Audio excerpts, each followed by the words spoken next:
Hey, welcome to Fish Innovation. We have a great guest today, Mike Hogan.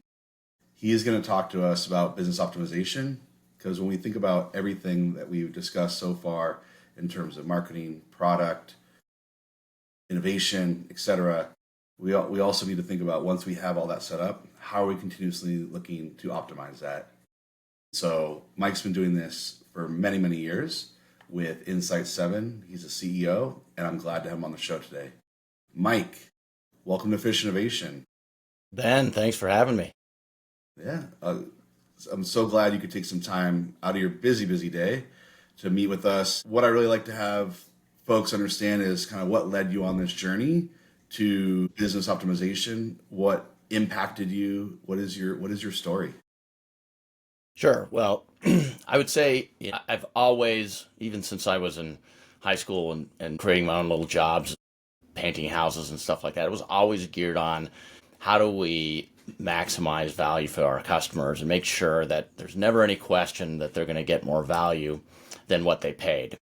And the thought was, if they do that, it'll generate more business. They'll tell their friends and so on. So always been very entrepreneurial and also very value centric. And so when I got in, the way I kind of got into my career is it was initially in sales, and then I got into the technology side of it because I didn't know anything about technology. This was way back in the 80s, and got hired for a software company. And then some kind of hilarious customer, he said, "Mike, you ever heard the joke about the difference between a software salesman and a used car salesman?"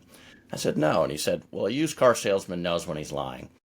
And I took that to heart, and I'm like, you know what? I need to understand more about what our software does so that I am not wasting people's time. And if I'm going to talk to them, I'm clear in terms of kind of what their job is and how our software addresses that need. And equally as important, if there isn't really a need there, I'm not going to try to sell them something that they don't necessarily need.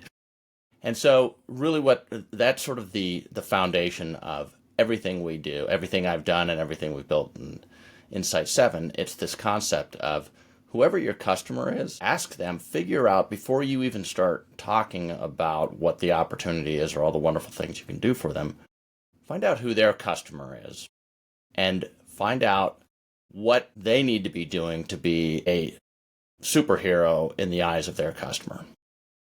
And that's a great starting point because if I understand that, then I can look in terms of what we bring to the table to help address that job to be done of their customers. And if we've got a good story there, then it makes sense for me to be having that conversation. I feel like it's good use of my customers' time. And what ends up happening too is they tend to be very engaged because they're like, great, if you can help me to be successful and make me look good, that's goodness. So it becomes very much, first and foremost, always focused on your customer's customer. So really that sort of shaped my career, whether I was a frontline performer in corporations or a manager or as a consultant or a coach, whatever it may be. That's always been the lens of how I engage with any customer. That's amazing. I love that, the customer-centric approach. I think we're seeing a lot of companies, bigger corporations definitely start to shift gears from product-centric to customer-centric. And coincidentally, it's sort of the small business approach if you think about it, right? Focusing on the customer, delivering those needs, solving those problems for them at the smaller scale. And now corporations are trying to say, how do we do that at a larger scale? So talk to me a little bit more about Insight7, sort of how does it all work? Like who are the folks that would really benefit from your services?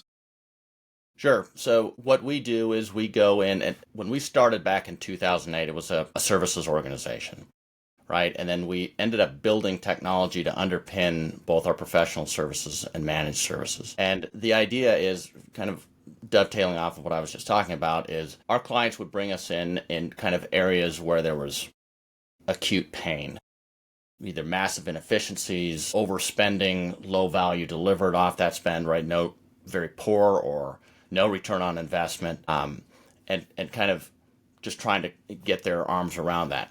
And typically what that came from is, again, and this was where we originally started off focusing in the IT organization, right? In the IT, this was before cloud came along, so you still had everything on-prem, from data center to the compute to the networking to the data storage, database, the entire value chain there. So it was pretty complex. And so massive amounts of spend happening and just a ton of inefficiency and frustration for the consumers of IT, which are the business, which basically became a barrier for them to deliver maximum value to their external customers of their products or services. So what we were able to do is, again, kind of say, let's step back from how you're delivering your service, your internal service. And again, who's your customer? And many times people in the organization are saying, wait, I'm an internal provider. I'm not part of the product team. I don't have a customer. From which I say, everybody has a customer. The only reason we show up to work every day is to do work that creates something that somebody else in the organization considers valuable enough to consume because it helps them do their job, and so on and so on. And so sometimes people would say, yeah, I just don't buy into that. Who's my customer? I said, well, if you're not sure, just stop doing your job for a week, and whoever starts pounding on your door or calling you up and saying, what in the heck's going on? I can't do my job because you aren't blah, blah, blah. That's your customer. And hopefully it doesn't come to that. Yeah. Hopefully you don't have to you sort of play the scenario out. Don't actually do it in practice. That's a bad thing. But it's true. It's like, okay, before we do an assessment of your environment or make any recommendations, let's go talk to your customers and say, what's the bullseye look like for them? Figure out what their job to be done is and how your service plugs in as a resource, right, to help them do that job. And if you can help them be better, faster, all the above, more efficient, you start to gain credibility and value in the eyes of that customer. But most importantly, what it does is it shapes basically the requirements of how you're going to engineer what's the output that they're consuming. I want to be very clear on building that in a way that doesn't over-engineer it, which is a waste, right? A waste of money and resources, or under-engineer it, which introduces risk to being able to hit their service levels. So once I have what that is, and I've validated what that output looks like, then I have what I need to rationalize my work plan and my resource plan. And then once it gets deployed, we're basically tracking performance of how are we doing against that job to be done and those quality and cost thresholds of our customers. And if we start to drift off course, we rapidly optimize, right? So this is what Agile is. So we call this the Agile Strategy Execution Framework. And really, we're taking a page from the playbook of really great product teams, right? And you can see by some of the books behind us. So it's the Marty Kagans, it's the Teresa Torres, it's the Christina Woodkeys. Marty talks about it as a product operating model. And so really what we're saying is that's all those same, that mindset can be applied everywhere throughout the organization. Because everybody should be thinking about, if everybody's understanding who their customers are and what that target value looks like, then everybody is focused on that which matters most in the organization. So to kind of get back to your original question is why would people want to work with Insights7 is because oftentimes they don't know how to address the inefficiencies. And I'll tell you, Ben, big part of the reason is this kind of got us back to why Insights7. And it's always just been a huge head scratcher for me in terms of the only purpose of a company is to create value for its customers in a way that's also creating value for its stakeholders, right? That's its only job. Yet there is no enterprise structure for governing value creation, right? That's kind of in the status quo, which has just puzzled me. So there's the defaults and kind of the proxies for that, which are typically the org structure. But the org structure is built to focus on the reporting structure, not the value structure. So the value structure is the value chain. And every company that ever was and ever will be has a value chain. It's basically everything that's behind what it takes to deliver that product or service to market in a way that's creating value for customers and stakeholders. So that obviously starts from the development and the production team. But what do they need to be successful? You've also got the go-to-market side of it. What is sales and marketing and distribution and customer support and customer success management? All of those are part of the holistic value for delivering value to the customer. But we also have to, when we talk about the stakeholders, that's sometimes missed. And this is, again, where a lot of the pain comes from or gets blindsides business leaders, because if you do everything right and crush it for the customer, but you do it in a way that puts financial health at risk, or the health of the brand at risk, or risk management becomes laxed, there's risk there. The employee relationships, if you, again, kill it for the customers, but all your employees hate it, you're going to have turnover, and that puts the sustainability of the business at risk. And it certainly costs you more with all the turnover. So if you are helping to create this mindset for organizations to go in and say, what's the system, what's the structure and the system for us to be able to support that number one goal, that is creating value for customers in a way that's also creating value for the stakeholders? That's the gap that we're filling. Business leaders have the intent to do that, but they are struggling with what's the structure and the system to support it. And that's what we bring to the table, and we help do it quickly so that they are able to, again, we want everyone to be able to focus on, no matter where you are in the organization, it also gives you great individual purpose and satisfaction when you and your team, you know what you're doing, you know where you fit in that value creation map, and you know the work that you're doing is actually contributing to that flow of value throughout the entire value creation system, which is your company. So I don't know if that answers the question, but that's really what we're doing, is helping bringing all that sort of chaos into order. Yeah, I mean, you definitely answered that question. I think a lot of organizations, it is a struggle culturally as well, right? I mean, trying to get that. So I mean, they kind of go both hand in hand. But you're right. People do struggle with, like, how am I going to set up an organization? You might see that in reorgs that happen every 6 months or every year at a company. They're constantly trying to chase something, or they read about it in a book, or they found something. It's just a never-ending cycle that people are going to go through, and it ends up hurting the culture. Even if that wasn't the intent, when you think about prioritization, you do want to have someone or a company like Insights7 help you set that direction, to be able to set that organization up for you, and then the culture will follow behind it. So that's incredible. I mean, you just nailed it, right? I mean, and this is kind of the nuance that gets missed, is if you want to create a strategy that supports that value creation, all the promises that come with that, everybody gets that.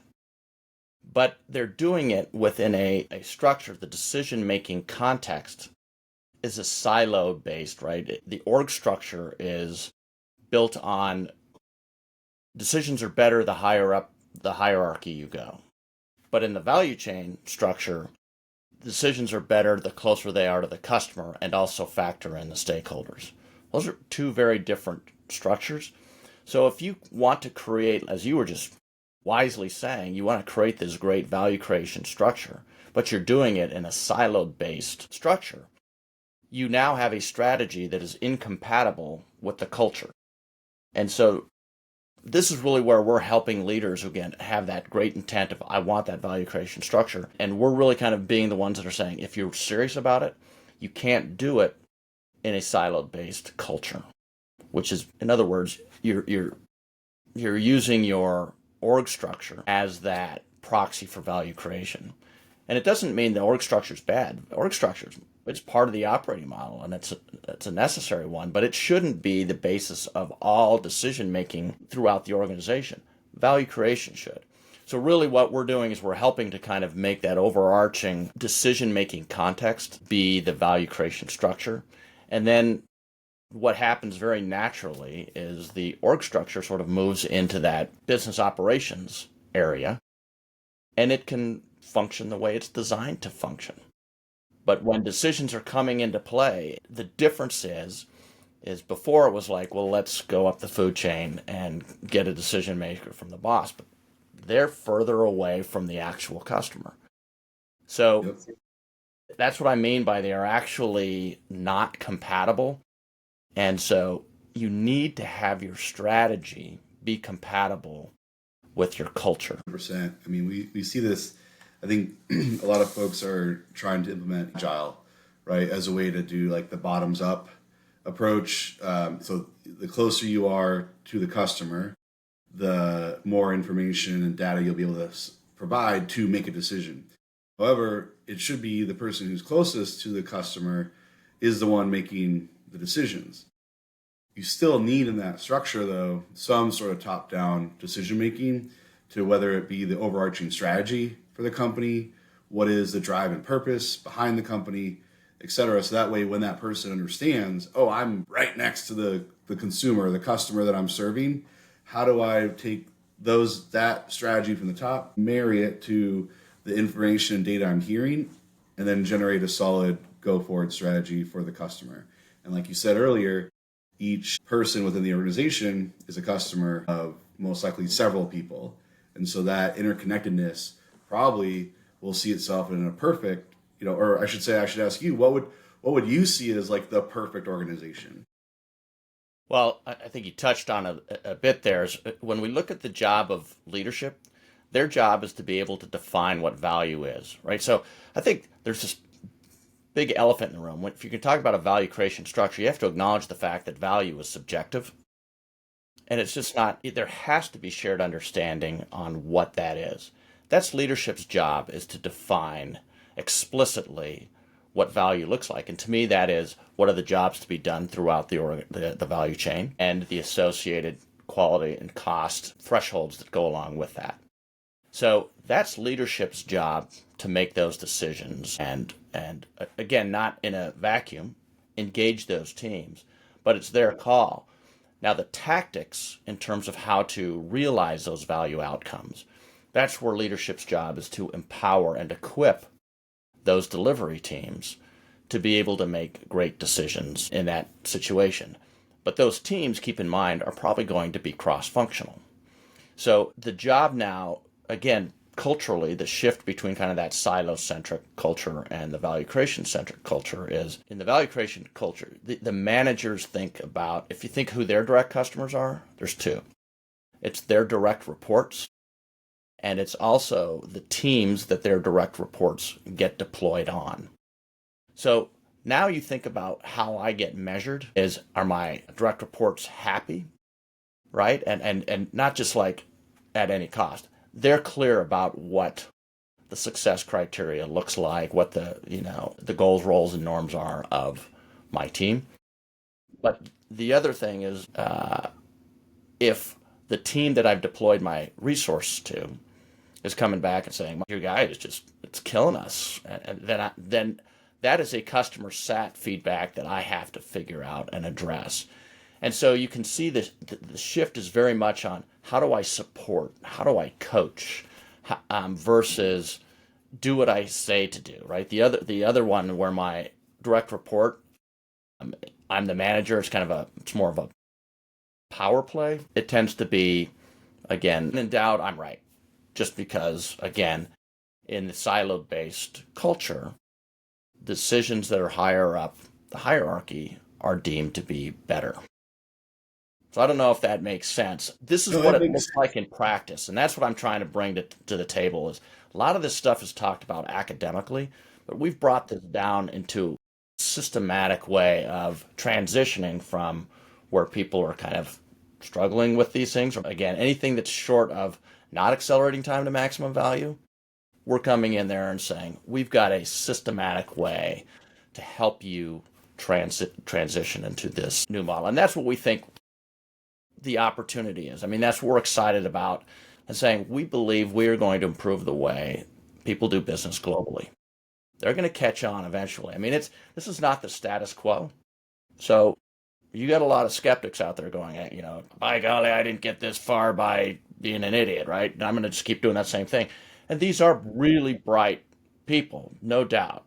But it's like there are ways to improve this, and it's not it's not like a little bit improvement. I mean, Ben, this is I mean the impact in terms of organizations, in terms of the amount of slowing down cash burn, increased profitability, the ability to attract and retain top talent.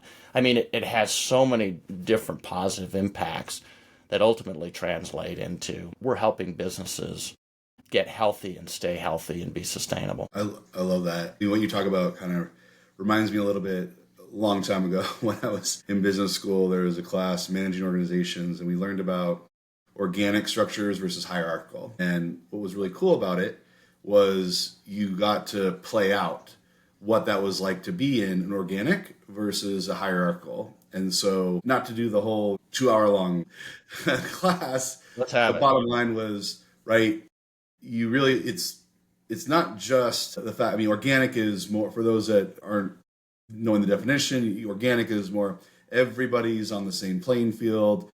Everybody has a voice. You all speak up. Everybody's talking and everybody's hearing each other. And then decisions are made from everybody, sort of like groupthink or consensus, different ways about it. Hierarchical is probably what a lot of us who've been in corporate companies or even our job out of high school, right? You had a manager, manager's manager, manager, all the way to the top, right? And so communication, you could see was different, right? Someone at the bottom, that communication might have never made it to the top. Whereas an organic structure, everybody heard it, right? So it was very clear. Now, at the end of this whole structure or, assignment, whatever you want to call it, scenario, we learned that essentially it's going to depend upon what you're doing in business to set up that right structure. So for organic, it's great.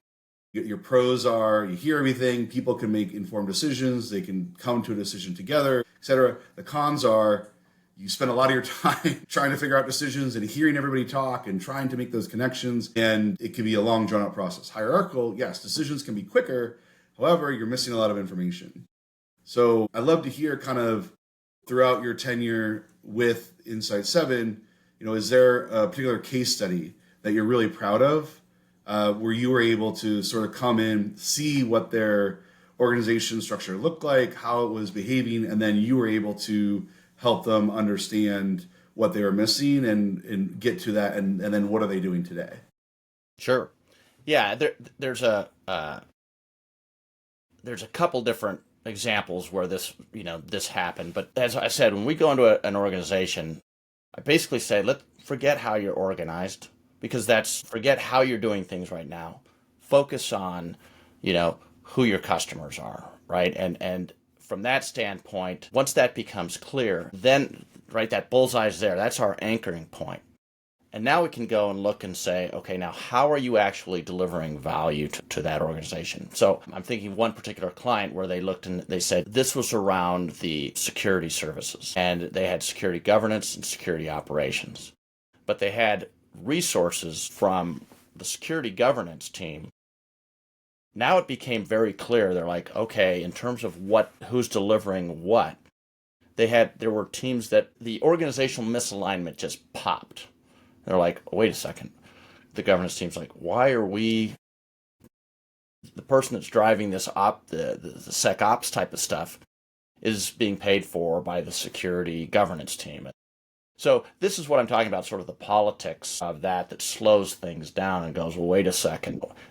Because people are thinking in that siloed mode of departmental optimization. And so what we did is just say, okay, now let's look at how it should be delivered. And then look and say, now that you see where the resources are, what do you want to do in terms of any type of adjustments to the org structure? And then it was like in an hour meeting, they made a decision that normally would take 4 weeks of grinding and gnashing of teeth just to sort of get approval, because it was so obvious. And I also want to clarify, when you were talking about that example of this isn't a decision by committee. We're still saying there's a very clear structure. It's just a value chain structure. But there still has to be accountability along all those links in the value chain, right? Because it's a system of systems. So without the accountability, it doesn't really work. So you still have decision making, but let's take it back to what people know really well, like cross-functional product teams. A product leader may be making a decision, right? Because they have accountability over that product's performance that's made up of teams or members of teams from design, engineering, and product management, right? So there's still accountability. That to me is a subset of the value chain, and there's accountability there. But everybody is clear in terms of what their role is. But back to kind of the anecdote that you were talking about is the CEO of one of our company that we've had, we're going on 2.5 years now. She says the thing that has been transformational to us is we used to have a lot of these meetings, company-wide meetings, departmental meetings, weekly meetings, and it was all very task-centric. But everybody now knows where they fit in that work to value map. They know what their jobs to be done are, and we track the metrics. So they have a monthly, every week, Monday starts off with committing to what are you going to accomplish this week to move the needle on the things that matter most. And then that's a commitment. At the end of the week, they have a wins meeting, right? Again, I'm taking a page from Christina Woodkey's model here, but it really works beautifully. And then they celebrate, that success or talk about it, that progress. And throughout the week, the mindset of every worker is like, what am I going to celebrate on Friday? I got to make sure I'm doing stuff. But because everybody's focused on what matters most, right, the jobs to be done and the associated KPIs that go along with it, or the OKRs, they know they're working on the stuff that matters most. So from the worker's perspective, that's really cool. Like, I'm engaged, assuming I buy into the mission and the values of the company. Hopefully you do.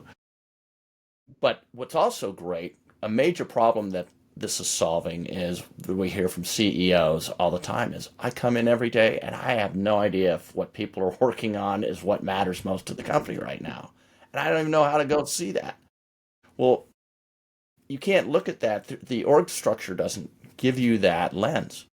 But when you structure everything through the value chain structure, now you're able to kind of walk the proverbial factory floor. And you start to look and see where are things red, where are things yellow, where are things green. If things are red, what's the impact on the overall value creation flow for the entire company? And what do we need to do to go in and help it support that and unblock that and get that from red to yellow to green? And so it really is I love the way the word you use, organic. It's very organic, right? It's a system. It's a flow. But it isn't this decision by committee. There is accountability on all those systems of systems.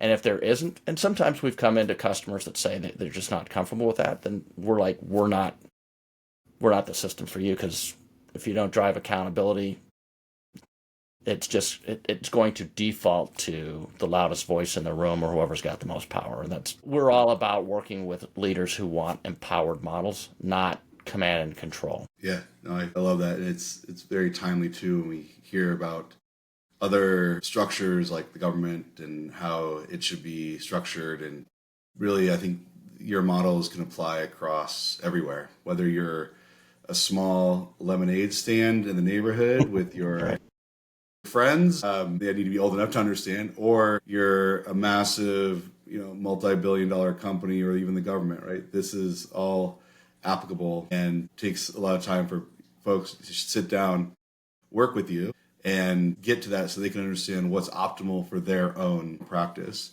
What's the best way folks can reach out or find time with you or with Insights7? Yeah, well, I would say go to our website and go to the contact us and click on that, and that'll take you to my Calendly. You can find a half hour there. And the way we're engaging, Ben, is, look, we get it that what we're talking about is transformational. It's not like kind of I'm going to make a decision like whether I'm going to get the new app on my phone or not.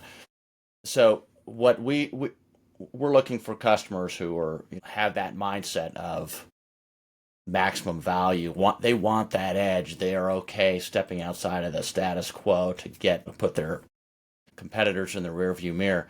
And so what we've got a 1-day strategy session with the executive leaders in their team where we go on site as a $10,000 one-time hit.